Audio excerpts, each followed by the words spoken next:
अथ श्री महाविष्णु स्तोत्रम्। सूत उवाच ते गत्वा देवदेवेशं रमानाथं जगद्गुरुं विष्णुं कमलपत्राक्षं ददृशु प्रभयान्वितं स्तोत्रेण तुष्टुर्भक्त्या गद्गदस्वरसत्कृताः जय विष्णो रमेशाद्य महापुरुषपूर्वज दैत्यारे कामजनक सर्वकामफलप्रद महावराह गोविन्द महायज्ञस्वरूपक महाविष्णो ध्रुवेशाद्य जगदुत्पत्तिकारण मत्स्यावतारे वेदानाम् उद्धाराधाररूपक सत्यव्रतधराधीश मत्स्यरूपाय ते नमः। जयाकूपारदैत्यारे सुरकार्यसमर्पक अमृताप्तिकरे सान कूर्मरूपाय ते नमः। जयादिदैत्यनाशार्थम् आदिशूकररूपधृक् मह्योद्धारकृतोद्योग कोलरूपाय ते नमः। नारसिंहवपुः कृत्वा महादैत्यं ददारयः करजैर्वरदृप्ताङ्गं तस्मै नृहरये नमः।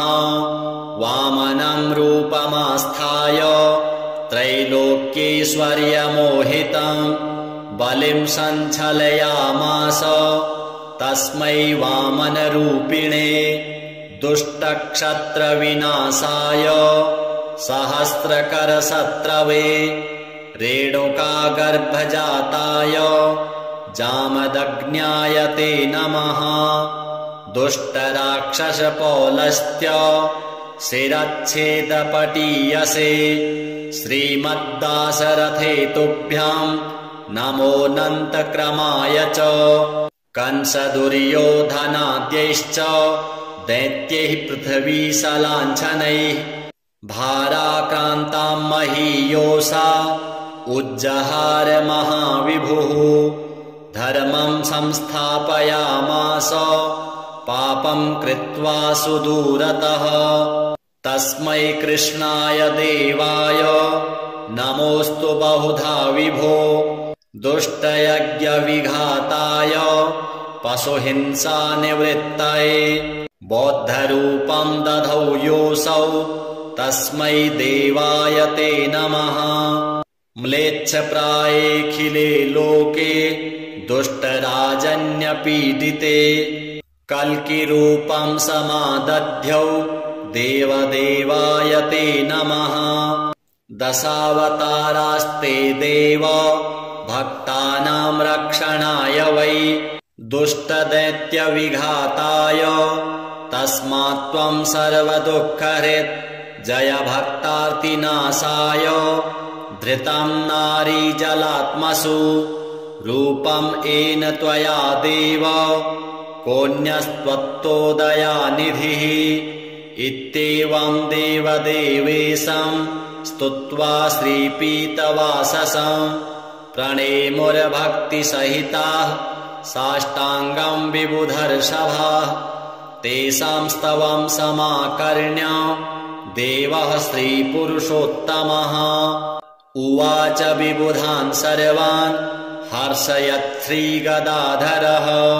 श्रीभगवानुवाच प्रसन्नोऽस्मि स्तवेनाहं देवास्तापं विमुञ्चथ भवतां नाशयिष्यामि दुःखं परमदुःसहं। वृणुध्वं च वरं मतो देवाः परमदुर्लभं ददामि परमप्रीत स्तवस्यास्य प्रसादतः। य एतत् पठते स्तोत्रं कल्य उत्थाय मानवः। मयि भक्तिं परां कृत्वा न तं शोकः स्पृशेत् कदा। अलक्ष्मीः कालकर्णी च नाक्रामेतद्गृहं सुराः नोपसर्गा न वेताला न ग्रहा ब्रह्म राक्षसाः न रोगावातिकः पैत्ताः श्लेष्म सम्भविनस्तथा नाकालमरणं तस्य कदापि च भविष्यति सन्ततिश्चिरकालस्था भोगाः सर्वे सुखादयः सम्भविष्यन्ति तन्मर्त्य गृहे यः स्तोत्रपाठकः किं पुनर्बहुनोक्तेन स्तोत्रं सर्वार्थसाधकम् एतस्य पठनान् नृणां भुक्तिमुक्ति न दूरतः देवा भवत्सु यद्दुःखं कथ्यतां तद्संशयम् नाशयामि न सन्देहश्चात्र कार्योऽणुरेव च एवं श्रीभगवद्वाक्यं श्रुत्वा सर्वे दिवौकसः प्रसन्नमनसः सर्वे पुनरुचुर्वृषा कपिम् श्रीमहाविष्णुदेवार्पणमस्तु। ते गत्वा देवदेवेशं रमानाथं जगद्गुरुं विष्णुं कमलपत्राक्षं ददृशु प्रभयान्वितं स्तोत्रेण तुष्टुर्भक्त्या गद्गदस्वरसत्कृताः जय विष्णो रमेशाद्य महापुरुषपूर्वज दैत्यारे कामजनक सर्वकामफलप्रद महावराह गोविन्द महायज्ञस्वरूपक महाविष्णो ध्रुवेशाद्य जगत्पुत्पत्तिकारण मत्स्यावतारे वेदानाम् उद्धाराधाररूपक सत्यव्रतधराधीश मत्स्यरूपाय ते नमः जयाकूपारदैत्यारे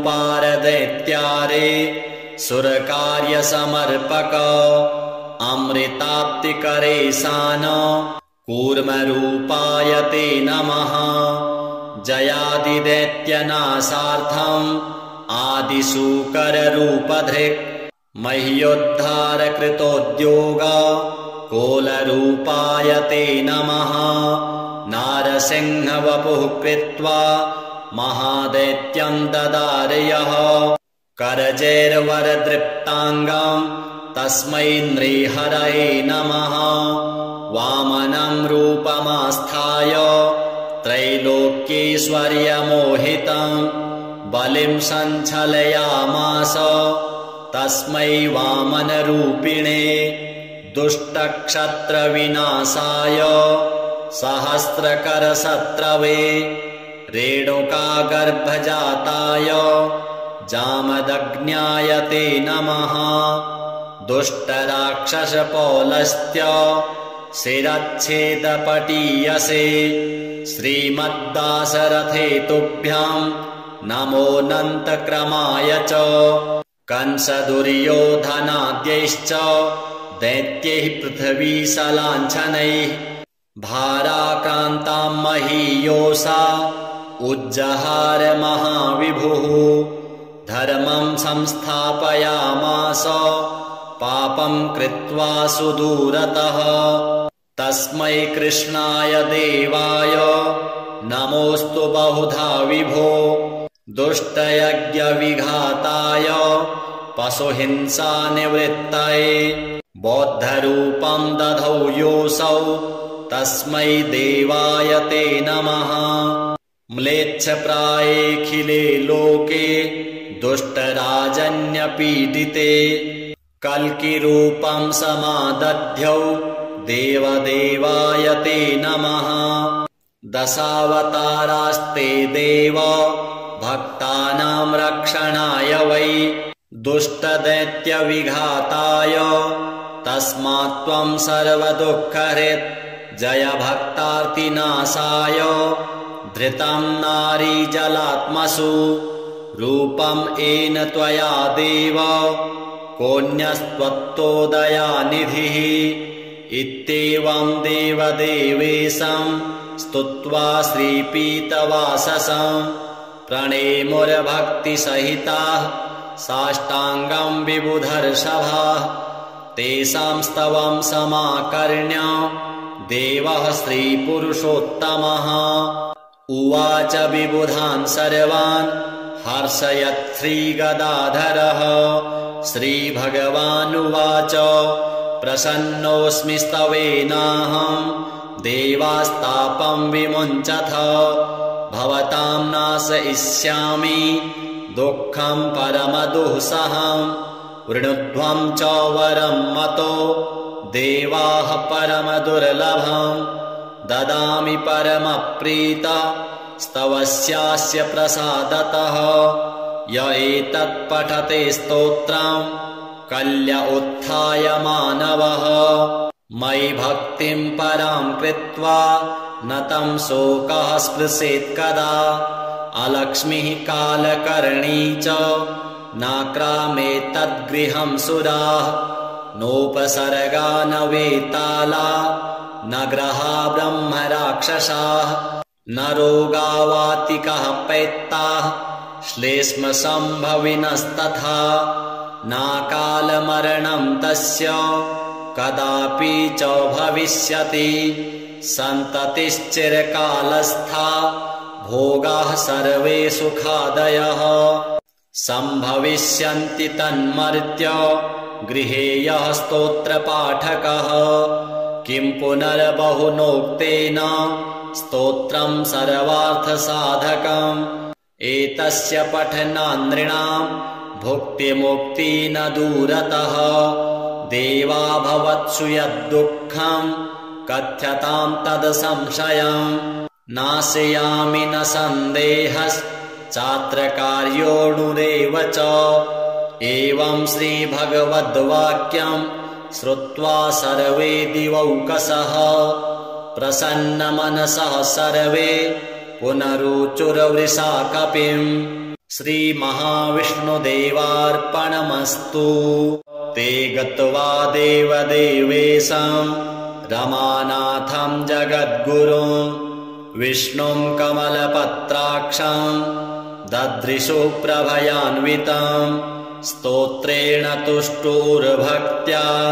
गद्गदस्वरसत्कृताः जय विष्णो रमेशाद्य महापुरुषपूर्वज दैत्यारे कामजनक सर्वकामफलप्रद महावराह गोविन्द महायज्ञस्वरूपक महाविष्णो ध्रुवेशाद्य जगत्पुत्पत्तिकारण मत्स्यावतारे वेदानाम् उद्धाराधाररूपक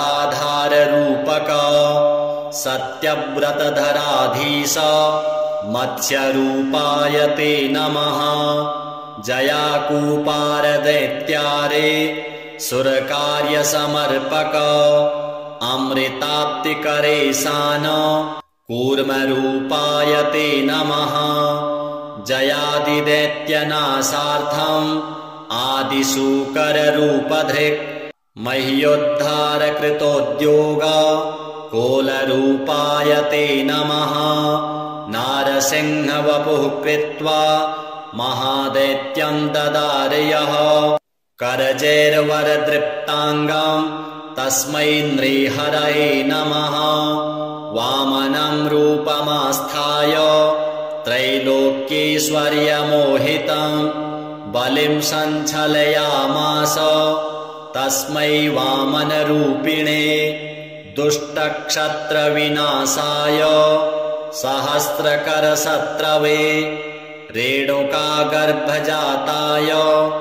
जामदग्न्याय ते नमः दुष्टराक्षसपौलस्त्य शिरच्छेदपटीयसे श्रीमद्दाशरथे तुभ्यं नमोऽनन्तक्रमाय च कंसदुर्योधनाद्यैश्च दैत्यैः पृथ्वीशलाञ्छनैः भाराक्रान्तां महीयोषा उज्जहार महाविभुः धर्मं संस्थापयामास पापं कृत्वा सुदूरतः तस्मै कृष्णाय देवाय नमोऽस्तु बहुधा विभो दुष्टयज्ञविघाताय पशुहिंसानिवृत्तये बौद्धरूपं दधौ योऽसौ तस्मै देवाय ते नमः म्लेच्छप्रायेऽखिले लोके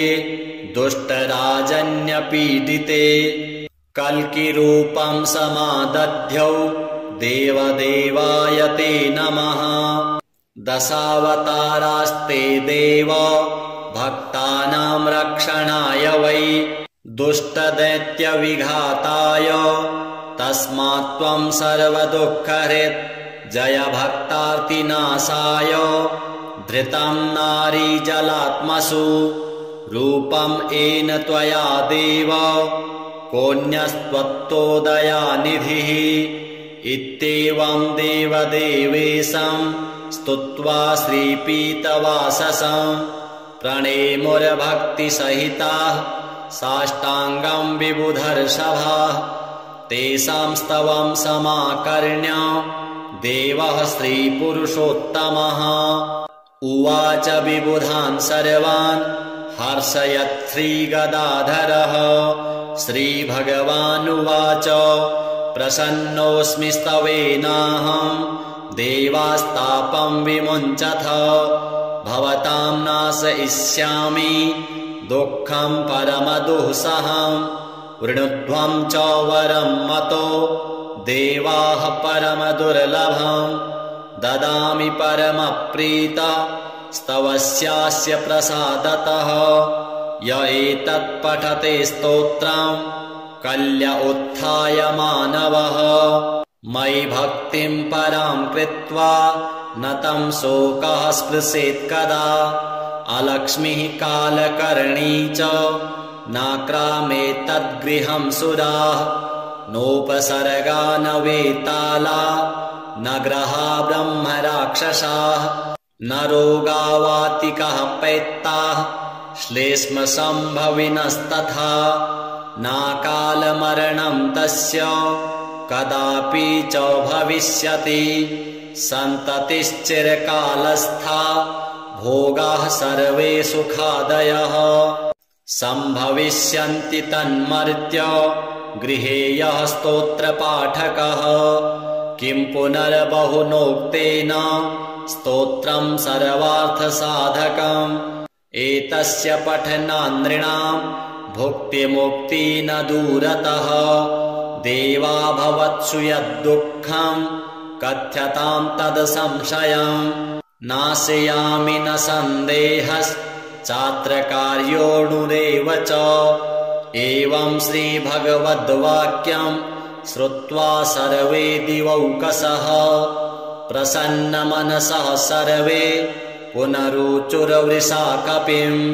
श्रीमहाविष्णुदेवार्पणमस्तु ते गत्वा देवदेवेशं रमानाथं जगद्गुरुं विष्णुं कमलपत्राक्षं ददृशु प्रभयान्वितं स्तोत्रेण तुष्टुर्भक्त्या गद्गदस्वरसत्कृताः जय विष्णो रमेशाद्य महापुरुषपूर्वज दैत्यारे कामजनक सर्वकामफलप्रद महावराह गोविन्द महायज्ञस्वरूपक महाविष्णो ध्रुवेशाद्य जगत्पुत्पत्तिकारण मत्स्यावतारे वेदानाम् उद्धाराधाररूपक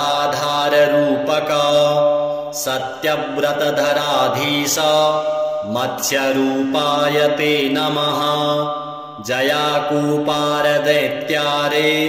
सुरकार्यसमर्पक अमृताप्तिकरे सान कूर्मरूपाय ते नमः जयादिदैत्यनाशार्थम् आदिशूकररूपधृक् मह्योद्धारकृतोद्योग कोलरूपाय ते नमः नारसिंहवपुः कृत्वा महादैत्यं ददारयः करजैर्वरदृप्ताङ्गं तस्मै नृहरये नमः वामनं रूपमास्थाय त्रैलोक्यैश्वर्यमोहितं बलिं सञ्चलयामास तस्मै वामनरूपिणे दुष्टक्षत्रविनाशाय सहस्रकरशत्रवे रेणुकागर्भजाताय जामदग्न्याय ते नमः। दुष्टराक्षसपौलस्त्य शिरच्छेदपटीयसे श्रीमद्दाशरथे तुभ्यां नमोऽनन्तक्रमाय च। कंसदुर्योधनाद्यैश्च दैत्यैः पृथ्वीशलाञ्छनैः भाराक्रान्तां महीयोषा उज्जहार महाविभुः।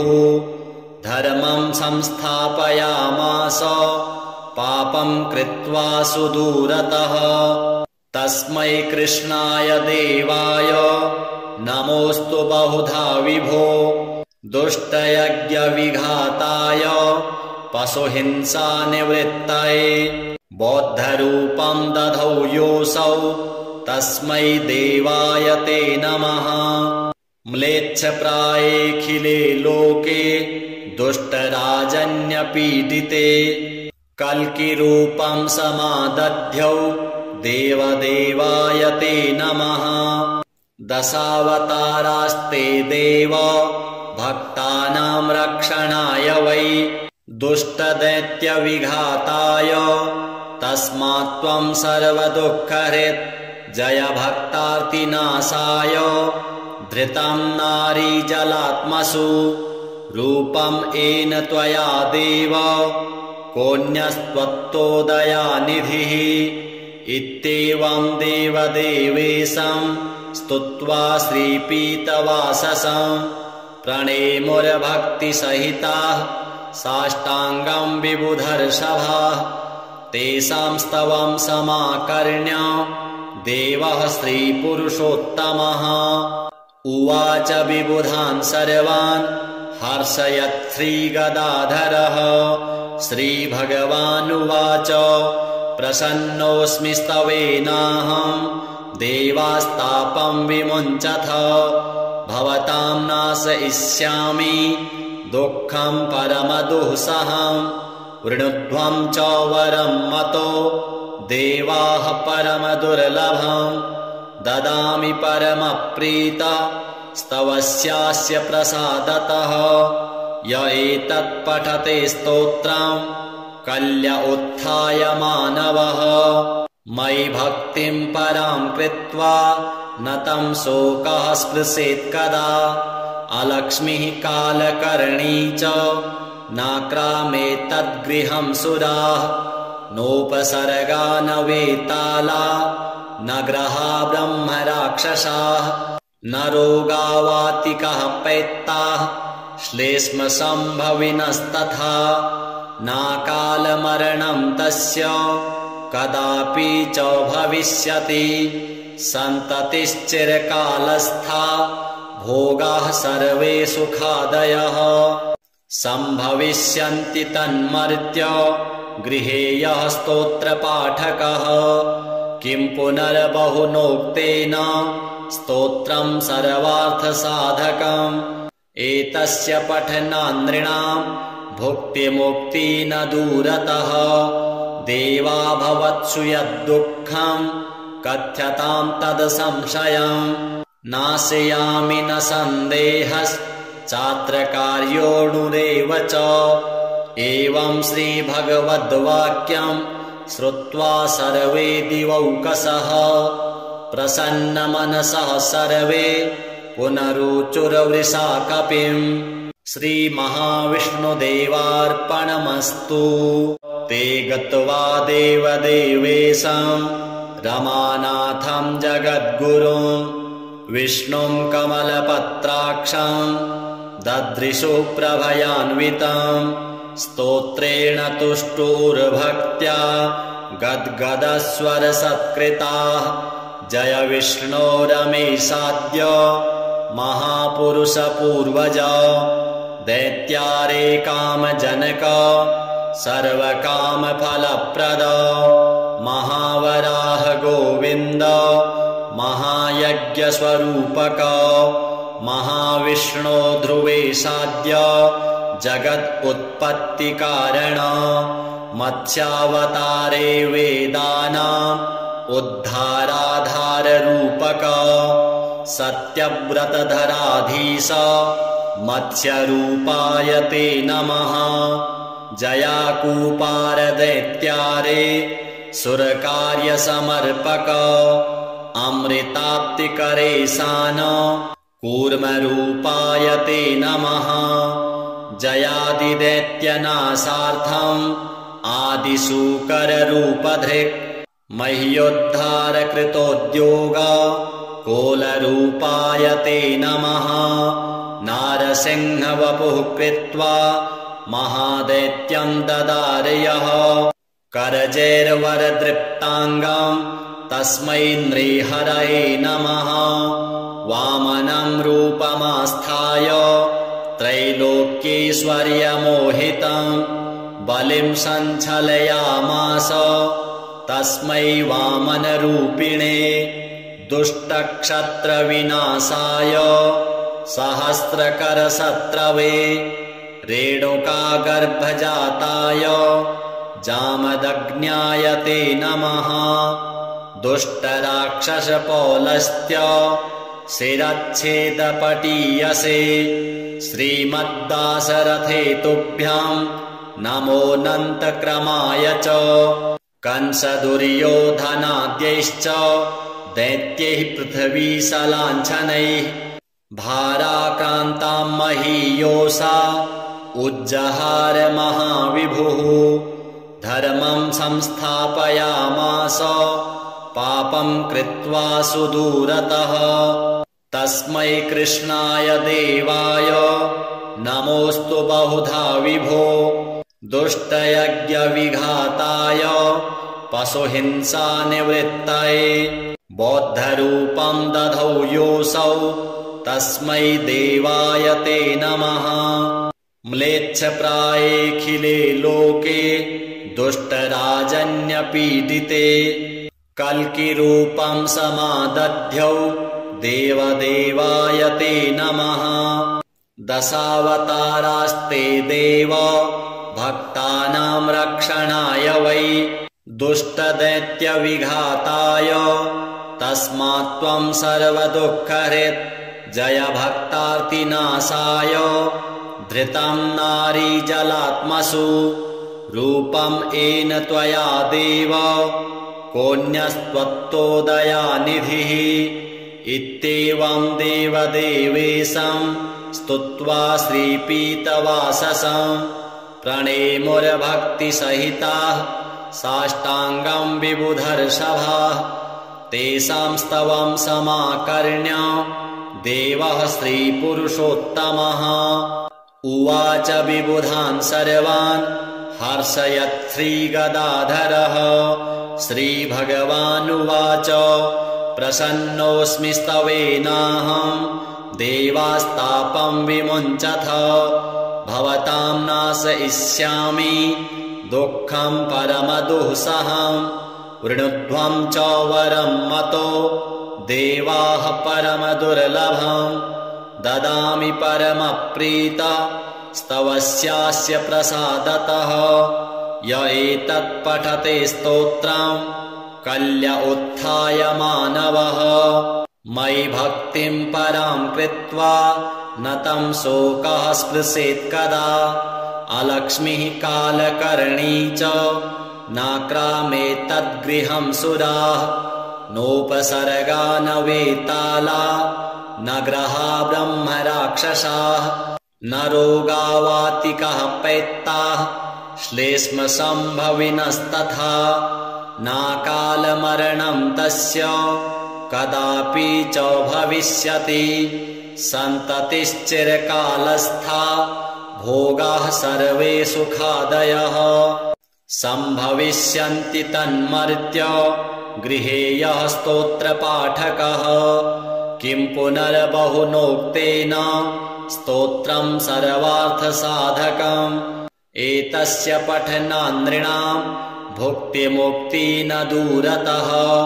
देवा भवत्सु यद्दुःखम् कथ्यताम् तद् संशयम्। नाशयामि न सन्देहश्चात्र कार्योऽणुरेव च। एवं श्रीभगवद्वाक्यम् श्रुत्वा सर्वे दिवौकसः प्रसन्नमनसः सर्वे पुनरुचुर्वृषा कपिम्। श्रीमहाविष्णुदेवार्पणमस्तु।